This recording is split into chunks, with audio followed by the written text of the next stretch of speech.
मुंबई गोवा महामार्गावर एक भीषण अपघात झालेला आहे। सिंधुदुर्गातल्या बेळणे या गावाजवळ हा अपघात झालेला आहे। लक्झरी बस आणि मासे घेऊन जाणारा कंटेनर यांच्यामध्ये जोरदार धडक झालेली आहे। या अपघातामध्ये 4 जण जागीच ठार झाले तर 28 जण जखमी झालेले आहेत। यातल्या दोघांची प्रकृती गंभीर असल्याचं कळतंय। जखमींना कणकवली, ओरोस आणि गोव्यामध्ये उपचारासाठी हलवण्यात आलेलं आहे। आपण फोटो दृश्य बघतोय, ज्या ठिकाणी हा अपघात झालेला आहे त्या ठिकाणचे फोटो आहेत। अनिल लाड आपले प्रतिनिधी आपल्या सोबत आहेत। अनिल, जे 2 जण अत्यवस्थ आहेत त्यांची प्रकृती सध्या कशी आहे?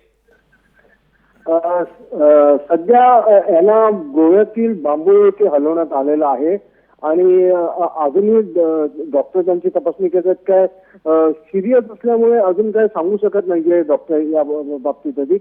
मी सांगणार आहे की 2च्या सुमारास 6 ते 2च्या सुमारास हा अपघात घडला होता।